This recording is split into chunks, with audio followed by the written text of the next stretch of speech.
Welcome, welcome. Welcome to class 2. You made it through class 1, so class 2 of Spirit Communication and Development for Beginners.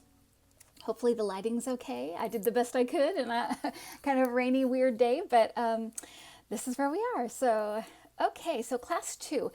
So class 1 was all about setting up your spiritual practice. And so hopefully you have some really good information on how to do that, and hopefully you are in the process of doing that, and it's something that you have found kind of easy to understand and why you're doing it. And again, that's kind of our foundation, because that is you're setting your mind and your intuitive self.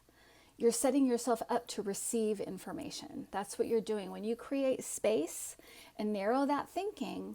You're building that two-way communication, right? We have one-way communication, which is we can pray, we can talk to our relatives on the other side, we can do lots of ways to communicate that way.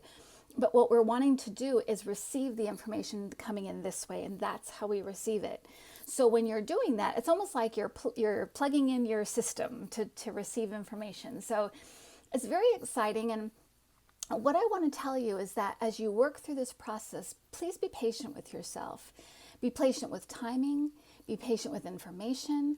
Be patient as you work through these steps, because it isn't something that will just be bam all at once. It can be. It can happen that way, but most likely it will be more of a slow roll where you'll get a little bit of information. You get a little ping and you think, well, was that something? Was that not? And you'll kind of work through these things. And I'm going to help you do that through these classes and through this class and the next class. And hopefully it will become more and more clear, and you'll have some very concrete steps that you can take to figure out how you're getting your information, how you're getting messages, and then build on that, okay? So this section, this second class, is all about figuring out what is your dominant ability. And I really struggled with this class because all over the web, there's a million books about how to figure out, am I clairvoyant? Am I clairaudient? What is the way I figure this out? And I always had a problem with the way things are broken down. So I really worked with my guides, as all of these classes are channeled classes. So that's information from my guides to give to you that will hopefully demystify this process so that it seems a natural thing you can kind of just work through steps that are very concrete. So I really didn't, as I looked through information, I really didn't like the way they were explaining how abilities work and the categories they put them in, because I felt like there was more of a cluster of abilities that would be kind of dominant. It's not just one thing necessarily. So I kind of put together my own little coding system so you can kind of decide which group you're in. And hopefully you'll be able to recognize yourself in one of these groups. Now, if you don't, there might be just one thing that stands out to you in one of the groups. Start there. And if it just isn't working for you, it doesn't feel right, move to the next group. That's why these classes are recorded, and why I decided to do them in a recorded way, because I felt like everybody is unique. Everybody's going to be different. Everybody's guides are different. So I wanted to have a system where you could go in and keep going back over the information that you need to, or change and flip everything around and start again, so you can do it for yourself and do it at your own pace and do it at the way you want to, and make it your own thing, because in the end your system will not be the same as mine or the same as anyone else's. It's all going to be different. So it's very important that, like I said in the first video, you keep a pad of paper, you keep a phone, a computer, or something next to you to take notes, so that things that resonate with you, words that stand out, sentences that stand out, key things that stand out to you, that you write them down, because those will be promptings from your guides telling you, this is your thing. This is the way you communicate. This is how we communicate with you. Just pay attention to those little pangs that come along, and they'll come along in a perk of interest, something that just sounds good to you, something that feels right. just pay attention, and if there's that little tinge of like, oh, I'd like to know more about that, or that's interesting to me, or that sounds like me, write it down. Okay, that's a message that you're getting prodded, you're getting pushed by your guides, because they want to communicate with you, and they want you to hear them as much as you want to communicate with them. I promise you. Okay, so let me start this class by just saying that, we think of ourselves as just physical beings, but we're also energy beings. And our intuition, that spirit part of us, is our true and authentic nature. It's the key to understanding ourselves, our world, and the spirit world. That is the key. Now, we have a physical body and a shell, and when that is shed, what's left is a complex energy and a system made up of consciousness, love, and wisdom. Okay? That's the best description that I've heard of what it actually is to have a spirit, because it is a very complex and very important, and it is a key to a lot of things in our lives, and yet we kind of don't give it the attention it necessarily deserves because of our physical shell. And that part of us allows us to connect to non-physical beings through energy intuitive impulses. Okay, and that can come in lots of different ways, and your guides will use your physical self to kind of reach that part, and that part is kind of what you're trying to kind of open up and to receive. Okay, so it's kind of like reaching into this physical shell and using parts of it to reach that part of you, if that makes sense. Okay, all right, so I've kind of blocked this out into 3 categories. The first category is seers. The second category is feelers. The third category is knowers. You're going to put yourself in one of these categories, okay? And this is just the way that I have put it together, because I didn't find a way that I felt like was right for this course and to kind of demystify this stuff for you guys. So now the seers, let's start with that first group. So let's start with the seers, and you can see if you might be a seer, okay? So the seers are what I would put as the clairs: clairvoyant, clairaudient, clairsentient, okay? Clairvoyant, you see pictures. Clairaudient, you might hear a voice in your mind's ear, see words. Clairsentient is when you can smell things, taste things. And all of these things are used from your memory bank, from your imagination, and that's what your guides are using to give you this information. So it will feel like you. It's not going to feel like something coming out here and talking to you. It's going to feel like you giving the information, because they're going to be using your mind and your memories to make these things happen. The only thing you need to do is make that space open so that you can receive that information, okay? So the seers are people that, I'm going to kind of give you an idea of what kind of person is a seer. The kind of person that is a seer, and this may be you, so here's the kind of definition, or all the definitions that kind of make up seers. They love to imagine. They are avid readers, and they usually are really good at reading. Because they can build pictures in their heads, they can picture things perfectly when they read a story. They can picture stories as other people tell them. Like, so if somebody tells you a story that happened to them, you can picture it perfectly with no problem at all. They usually had an imaginary friend as a young child. That's not exclusive to seers, but that is usually a trait of seers, that they have some kind of imaginary friend or imaginary being as a young child. They usually have very vivid dreams, and they're usually visual learners. Okay, so if that's your category, you're most likely a seer. Now, as you go into what it's like to be a seer, what you're going to notice is that when you do your practice, your spiritual practice, what will happen is that you will kind of quiet your mind. And what you need to do is ask your guides a question. So before you get started, ask your guides a question. What's going to happen to me today? There's a question. And then you would do your practice, whatever it is, whether it's driving to work because you've integrated into your just daily life and the things you do every day, or if you're going to actually do a meditative practice, you move into that. And what you're going to kind of be waiting for is any kind of picture, any kind of sound, or any kind of word that comes up.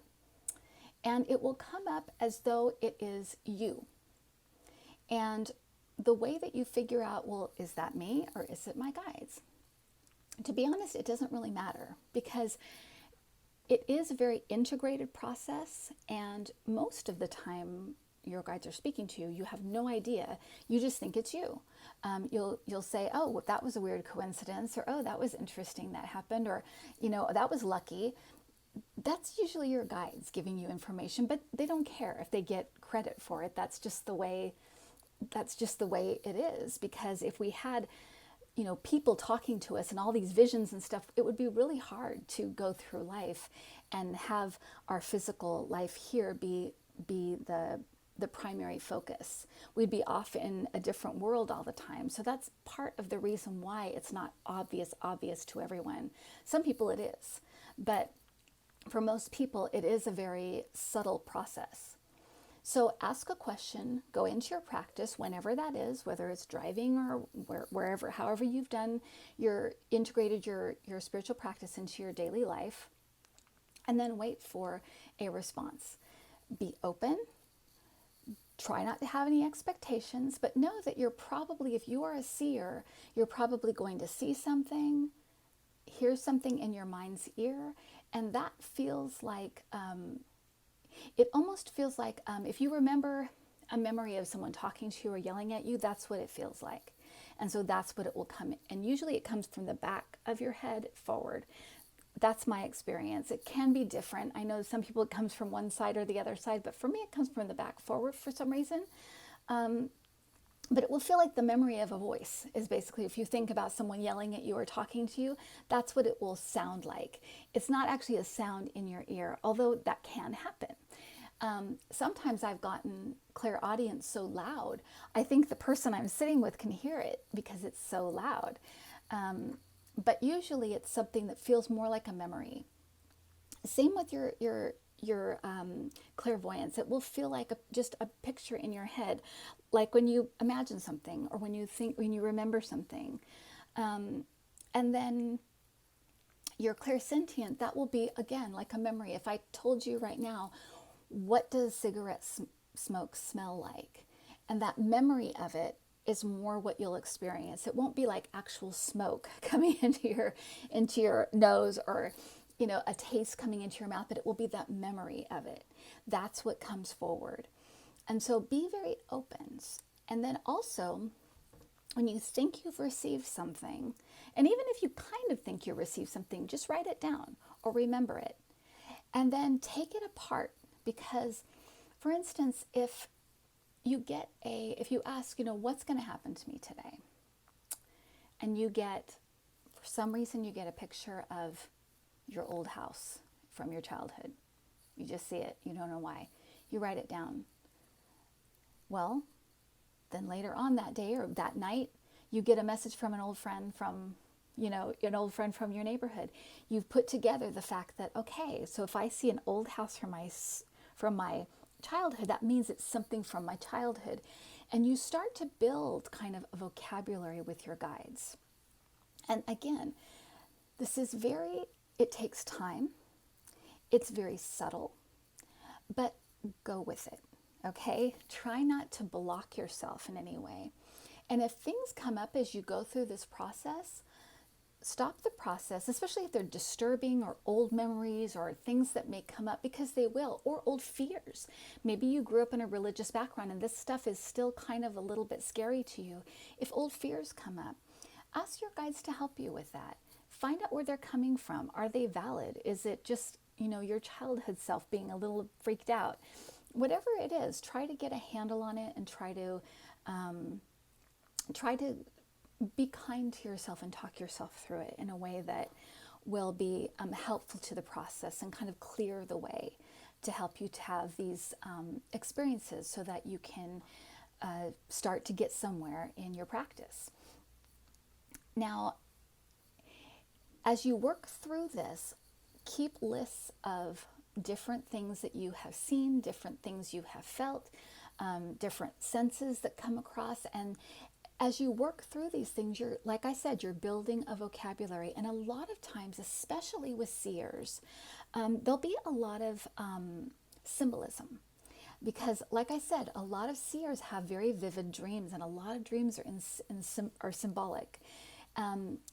Symbolic things can be in all three categories, but seers do tend to have visual, symbolic things that come up. And so really be creative in your own mind as to what this could mean. One example is I did it was like a test for clairvoyance. And I'm actually not a seer. I'll get to what I am next, but I was testing clairvoyance, and this girl had a box, and she was holding it in her hands, and she said, under this box, what is under here? Picture what it is. And so all I could see was angel wings. That's all I could see. So I just thought, that's all I see is angel wings. I assume it's an angel. So she took off the top of the box, and underneath was a mother and a little girl statue. And I was like, oh, well, I was completely off, whatever. But I kept seeing these angel wings. And when she said, this is, a statue of mother and daughter, and it's called Mother's Little Angel. And so I had gotten a piece of it, a part of it, enough of it that I could tell, okay, there's something there, but it was very symbolic. It was just a piece. And when you get those little pieces and you put them together, it makes you really have kind of that kind of validation. But until you have that validation, there is kind of a faith that needs to happen, the faith that needs to come with it. Unless it's written down on a piece of paper, unless it's something physical that's being shown to you, and we'll get to those too, but unless it's something like that, there is kind of a faith element involved. And so if you have a problem with that, or you're like, I'm a very, intellectual kind of a person, I'm very, scientific, and I want to know these things, try to, just for the sake of these kind of exercises, try to put that aside just for the moment.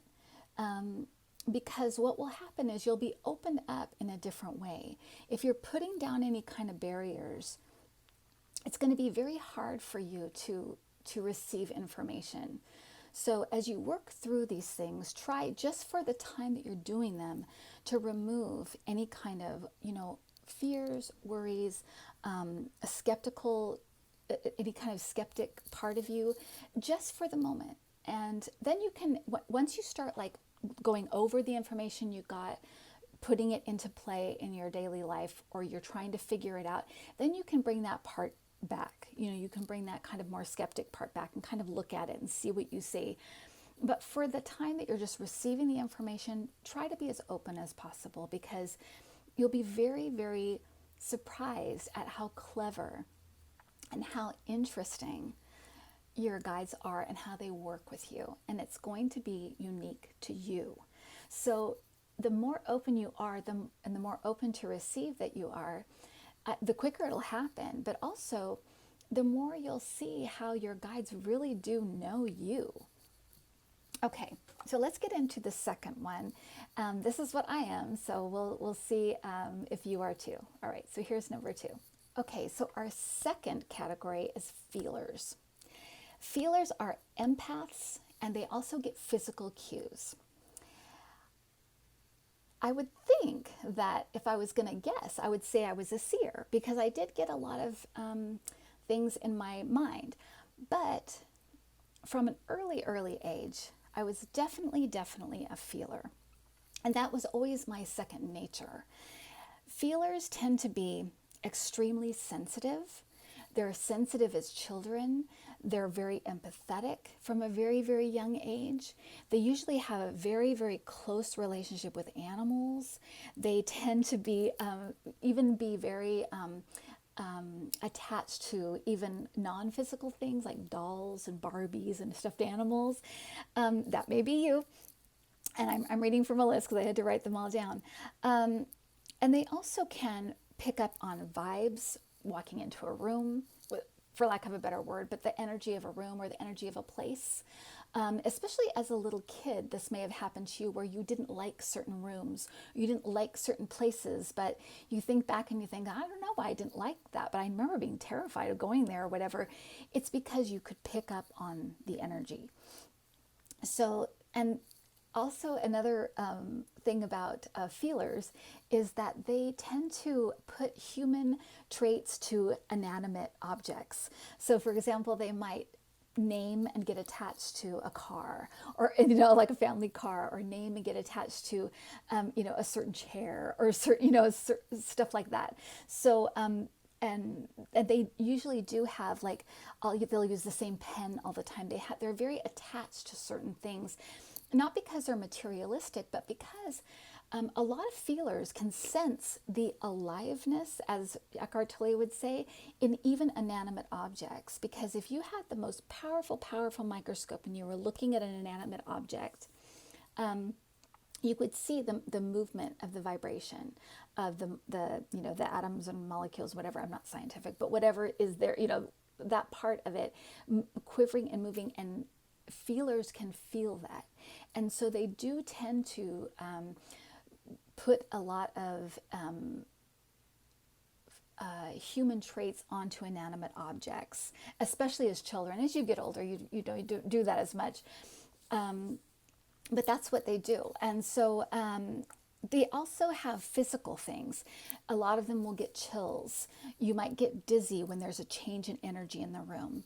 If a spirit enters the room for me, I sometimes get chills, and a lot of times I'll get very dizzy. If you've watched my channel on Intuitiview, you know that I'll say, I'm so dizzy right now, and it's because there's been a change of energy in the room. When I used to go to, they used to have psychic fair in Benicia, and Cassie and I used to go years and years ago, and she's a teenager. And every time when I'd walk into the room, I would get so dizzy that I would feel like I was going to fall down. I would feel like I was going to faint. So I'd have to walk out of the room and kind of catch my breath. And there would be kind of a period of kind of absorbing the energy of the room, because it was so different than what was outside. And I would feel it, and I would just feel like I was just spinning. So they'll also get that. They'll get a lot of physical cues. So they also have, they're also the ones that can feel like spirits, feel ghosts, that kind of thing. They'll feel it. They'll just kind of feel a presence. Everything is through feeling. And so although I do have abilities in clairvoyance, and I use those a lot for my channel, my first and kind of my most dominant ability is my feeling. And I use that kind of as a secondary ability now. And we'll talk more about that in the next video, but usually you'll use these, as you develop your abilities, what will happen is other abilities will come along, because we all have the ability to do all of these things. Some may just come more natural. So you'll start with those, and then they'll bleed off into other things. And what was interesting is that my whole life I've been feeling stuff all the time. I feel. And then when I started to notice my own abilities, it was through clairvoyance that really triggered it. And I think it's because that is more known as far as being like an ability, as being able to see things in your mind's eye. So that's what really caught me and made me think, okay, this is something, this is weird. And so although I feel like this is my like kind of baseline abilities, it never goes away. It's very much a part of who I am. I've been able to kind of develop the seer abilities. especially for the channel. They come in so handy because I'm able to describe things and give things to you guys that are through seer abilities. Even though I really, if you have a personal reading with me, you know that I say a lot.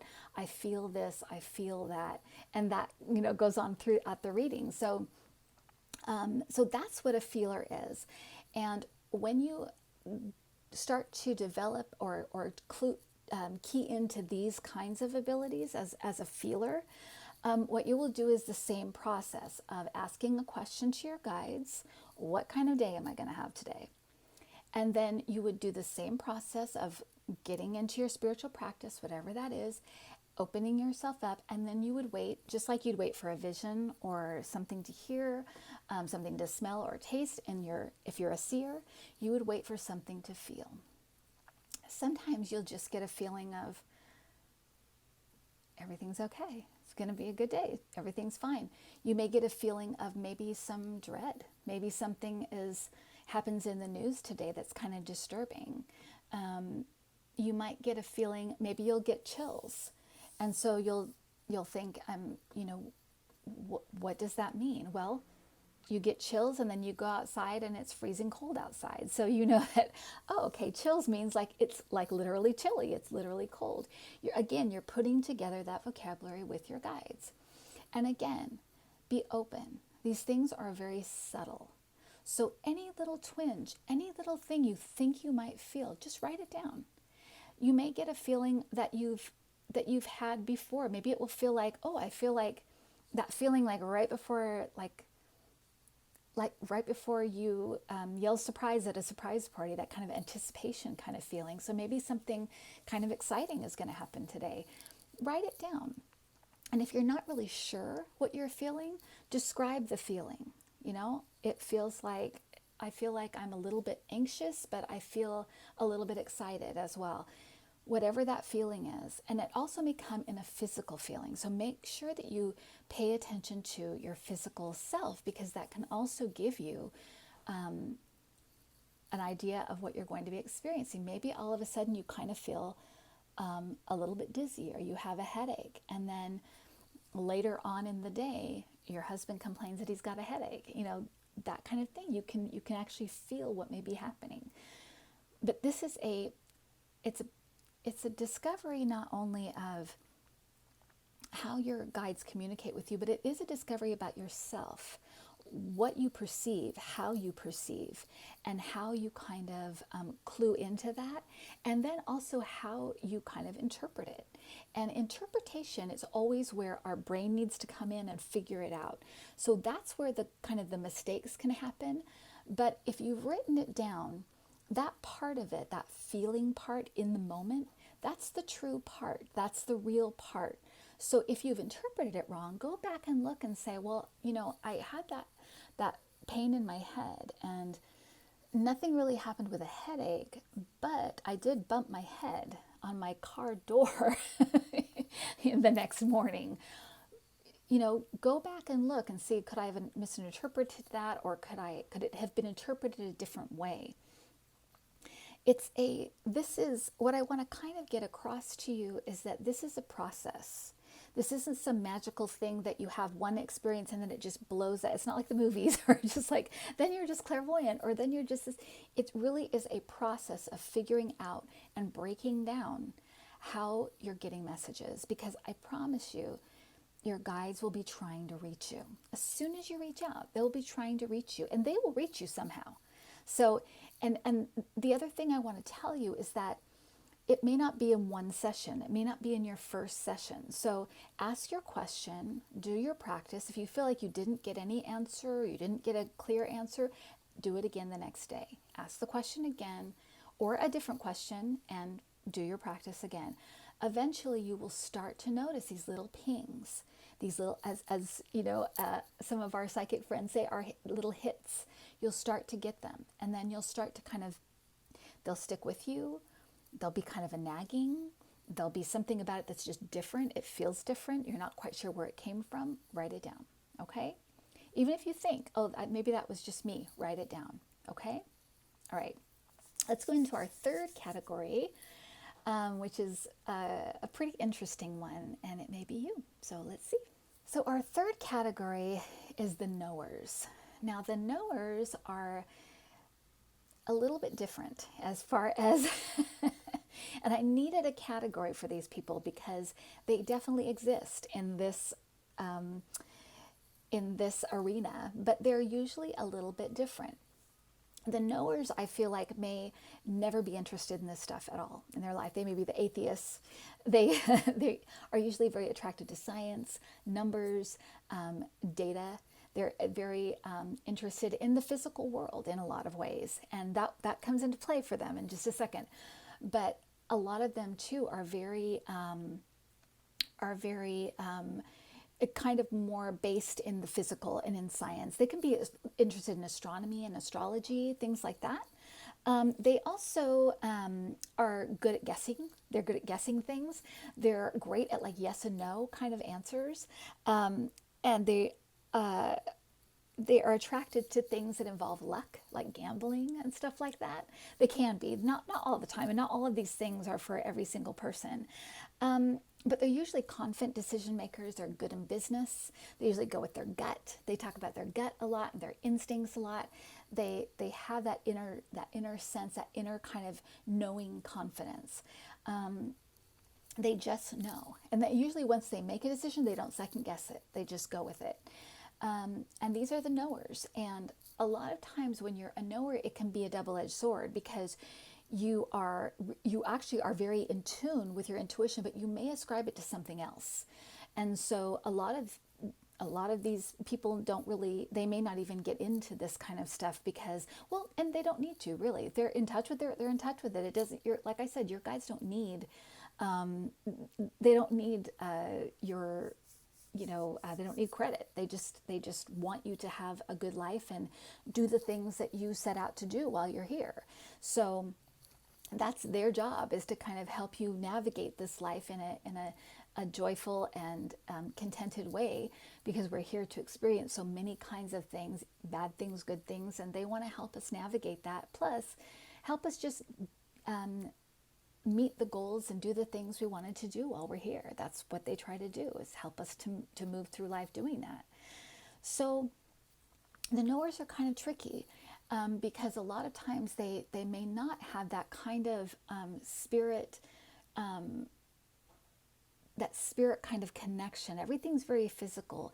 The other thing about knowers is that so a lot of things will come to them, a lot of answers will come to them in their solar plexus and their root chakra. The other ones are kind of, the feeling one is kind of your heart chakra, and the other one is kind of your third eye, or I think that's what you call it, that chakra up here, for the clairs and for the seers. But the feelers are kind of in the heart, and the knowers are kind of in that solar plexus and kind of that root chakra. So that's what you're kind of, they are just kind of more rooted. They're more grounded. A lot of these types, my husband is one, so I know this very well. A lot of these types get physical cues from their guides. For example, they are usually the ones to see like a penny and know that's from Grandpa, or to see a dime, that's from Grandpa, or see a feather and know that's from my mother, or a butterfly, that's from my aunt. They'll just know it. There's something in them that they just know that's what it is. They're the ones that will see numbers repeatedly on, the alarm clock, or they'll see the same sequence of numbers. There's something about those physical kind of cues that really pulls them in. They're usually also very analytical. They're usually good at writing. And not that and I don't mean writing as far as like imagination. They can of course have a really good imagination, but they usually like enjoy writing, just enjoy writing letters, enjoy writing as just a thing that they like to do. So yes, of course they can have a wonderful imagination, but it's the physical act of writing that they really enjoy. So, and the knowers have this kind of just inner knowing. And we all have that to some degree. I did the podcast recently with Kim Forrester where I kind of talked about inner knowing and that inner intuition. We all have that to some degree, but the knowers, they have it in conjunction with something else. So they might have somebody ask them, what should we do with this, what should we do for this next project? Should we do this or this? And they'll just know we should do this. Should we do A? Should we do B? And they will just know we should do B. Well, most of the data says A. Well, I'm telling you it's B. They have this inner knowing and this kind of a quiet confidence that comes along with that. And so if you are a knower, the way you would kind of work with your guides is through watching for physical things that might tell you something, even like songs on the radio that speak to you, because you will know that's a message. That knowing part of you will trigger something in you that knows that's a message. I know that it is. So listen to that part of you. So in your spiritual practice, you may have decided to do something like writing or reading. When we talked about before the different kinds of practices that you can do, you may have decided on some kind of meditation, but when you do your practice and you ask your question, it may not always happen within that practice. It may happen during your day, especially if you're in the moment. So as much as you can throughout the day, whether you've chosen a mindful practice or not, try moments of mindfulness during your day.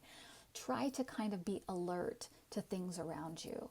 Be alert to signs you may see, alert to numbers or a feather here or a bird there, and pay attention to what comes to mind and what comes to your gut. When you see that, there's something to that. You might see a bird and think, I know that is a message. I know that is a message. Who is it from? It's from my grandmother. How do I know that? Why would I say that? How do I know that? You just know. That is a knower. They do have this kind of, it is through physical. It's a strange one because it is through physical things, but it's also very concrete. It's very based in reality.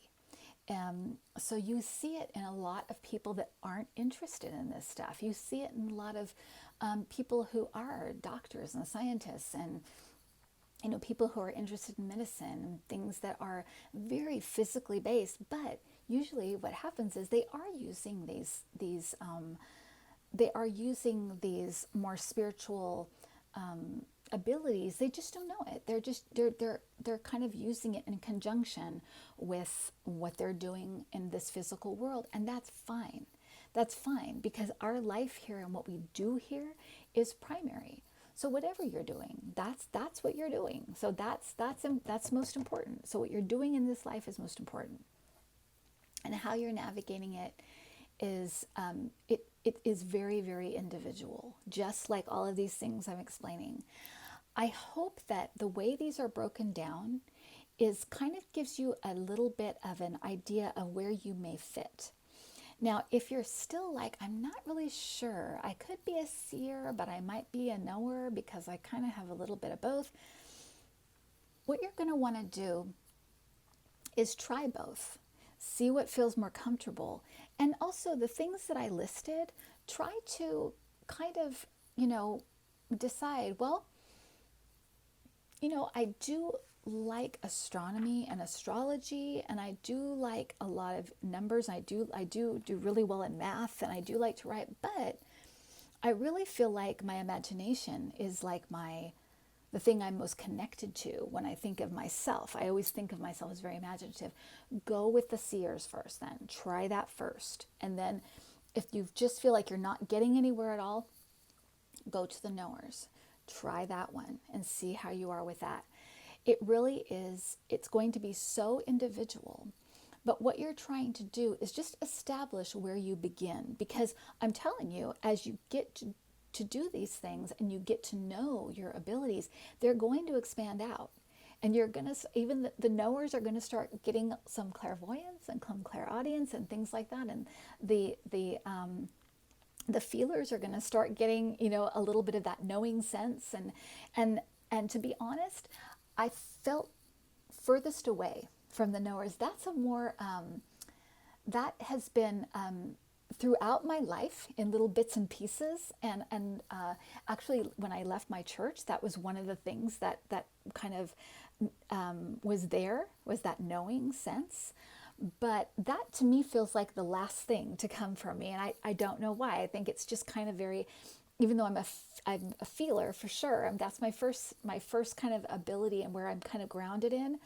That knowing part, I think because it's so physical, it's so based in physical that it was just kind of the last one to come. But we have all of these in us and all of these open to us. But we usually need a place to start. And as I talked about at the beginning, this physical part of us, this is a shell.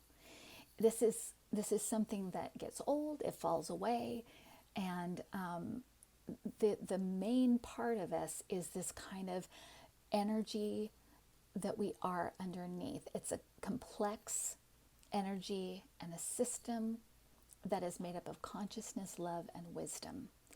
And that is what you're trying to get to through all these different ways, because as a physical being, we have senses, we have feelings, we have that kind of intuitive knowing, we have that all.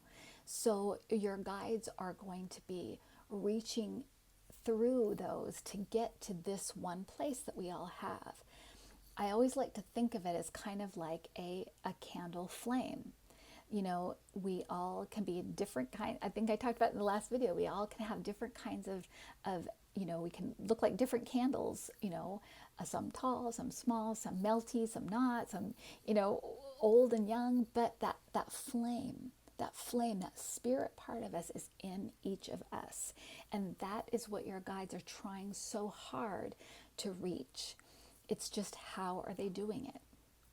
And I promise you that through your life, especially as you get into this and you start to kind of look back at experiences you've had that were kind of weird coincidences or just a weird thing that happened or you don't know why it happened, when you start to look back, you're going to start to see patterns and realize, oh, that's what that was. Okay, that's what I just experienced.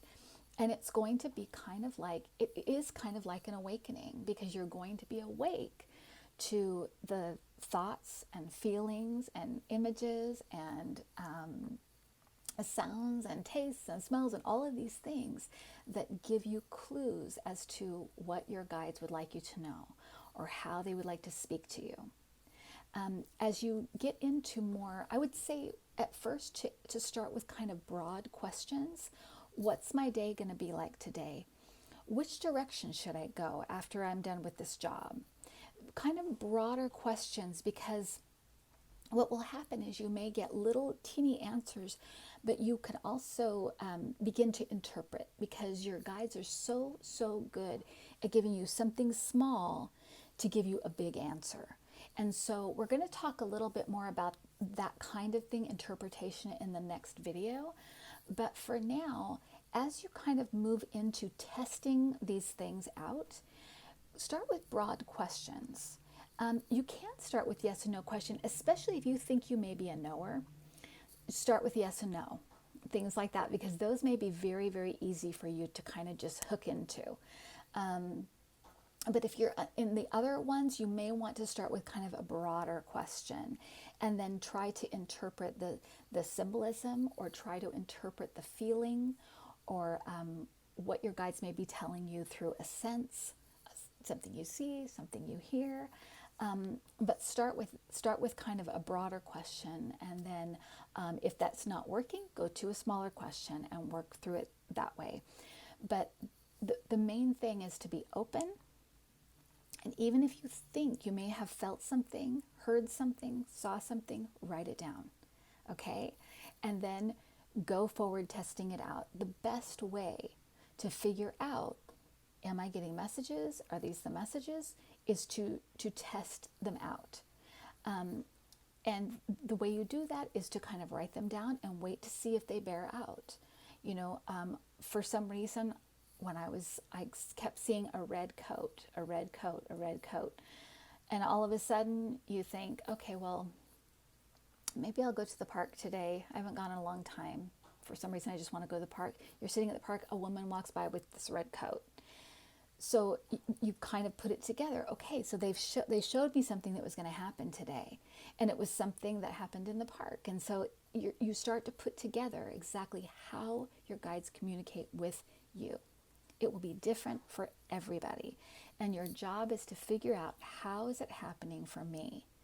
And you can add on a mentoring session if you would like to, and that's more one-on-one, so that if you're getting a message where you're like, I'm not sure, I don't know, I can kind of clue into your guides or ask your guides for you and figure it out with you. But I think what you'll find is that if you go through these classes and you think you have picked, a practice, and you've picked a category that you think you're in, and it's just not working for you, go back to the beginning. Try a different practice that maybe would be more suited to you. Try a different category. And that's why these are all on tape, is to give you that chance to kind of figure it out for yourself, but also to be able to go at your own pace and not feel like, okay, I need to figure this out right now, and there's only one way to do it. No, there's thousands of ways to do it. So don't be afraid to say, I'm just not getting it. Let me go back and let me start at the beginning again. Something else may jump out at you, or something you didn't write down, but maybe you should have, will come back to you. So keep that pad of paper by you. Keep your phone, your computer, whatever you're going to use to take notes. Take notes and go back and look over them. Let your guides kind of guide you through this process, because as you go through these videos, your guides are going to be prompting you. They're going to be telling you through feelings, through interest, through maybe you get an excitement that comes over you when you hear a certain phrase or certain word. Pay attention to those things, okay? It's your guides speaking to you. All right? Okay, our last video is going to kind of be a mishmash of questions and answers that may come up as you go through this process. It's going to be also some techniques that might help you to kind of zero in on figuring out what your secondary abilities may be, okay? All right, everybody, have a good one. Bye.